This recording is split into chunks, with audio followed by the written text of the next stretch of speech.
The other day, I went to the Museum Narodowe with my husband in Gdansk, and I was so surprised to find not only paintings but also a lot of things made out of wood, like beautiful tables or wardrobes. And that's when my husband explained that Gdansk is not only famous for the beautiful scenery, the birth of the solidarity movement, I mean that's a tough one to top, and also the beautiful amber that they have in the city. It is also known for the Meble Gdańskie, or the furniture that is made in Gdansk. So, me being the little curious person that I am, I decided that I needed to know more. And well, that's what this video is.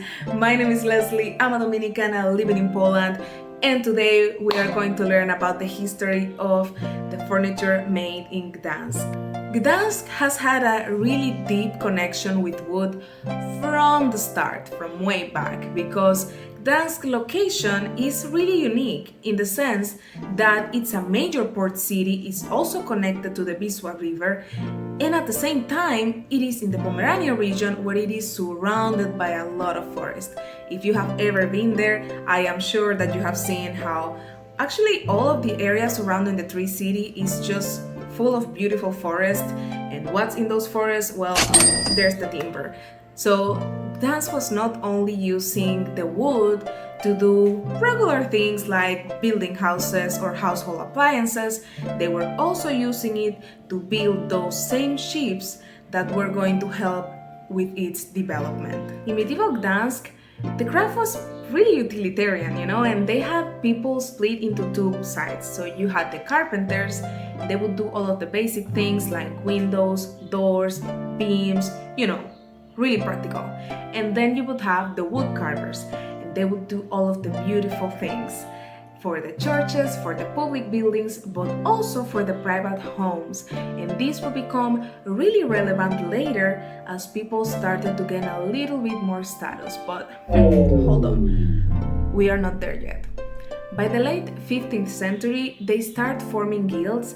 This was also really important because this is where the craft begins to get more organized, right? And they started to decide how long should someone train before they were considered a master, which are the materials that we are going to use, because the quality of the furniture from Gdansk was really important to them.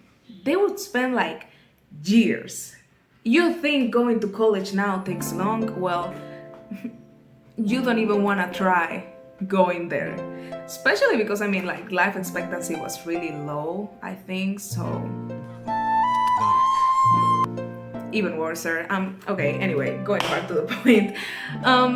They would just basically decide how long you had to be there training before you became like a journeyman, and at the end you became a master on your own right. And on the 16th and 17th century, Gdansk was that girl, They were in a prime location, being a major port city. They were taking things all the way up to England, all the way up to Scandinavia.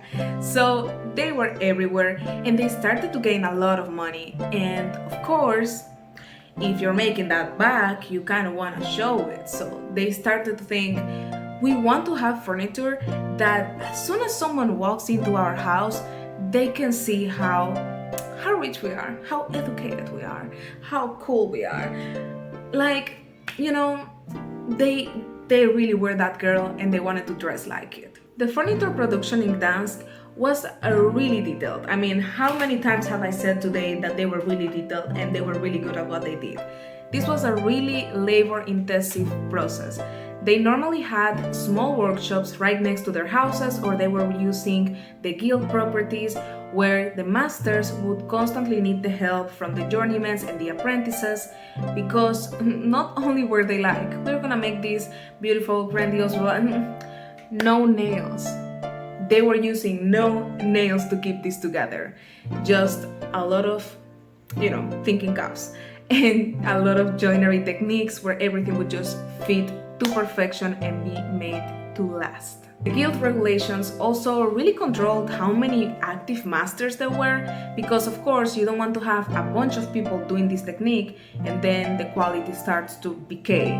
it was a really guarded jewel of the city of Gdansk. Furniture makers could also have a lot of ways where they could sell their pieces. For example, they would often get commissions where people would just say, hey, I want this and that in this and that size or with this design. But if you are a person who wants to sell something, obviously you also go to the markets and they would take little pieces of carved wood or things where they could show people what to expect from their designs.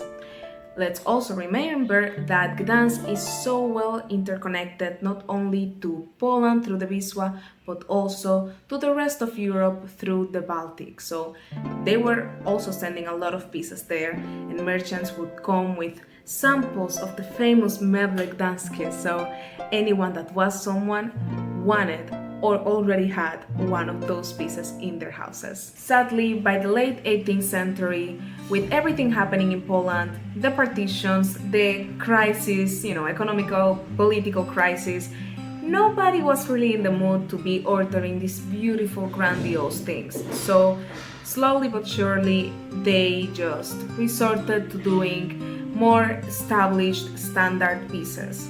They were still working, they were still making beautiful things, but there was just not push for this innovation as we had seen before. But in the 19th and 20th century, there started to be a lot of interest in keeping these, in preserving these, in getting these pieces to museums.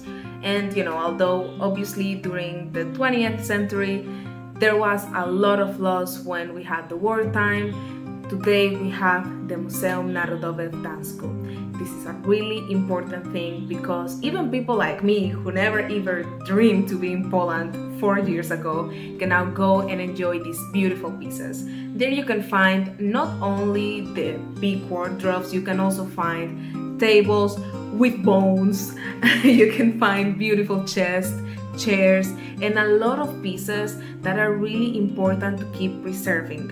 Because this is the way that the people from Poland and the people outside of Poland can learn, and you can even get some random girl from Dominican Republic making a video about it. So if you have ever thought about going to the Muzeum Narodowe in Gdansk, this is your sign to go and discover something new. My name is Leslie. If you like these kind of videos, go ahead and click here or maybe here. If you like me, you can click somewhere on my face to get more videos. I'll see you guys on the next one. Bye!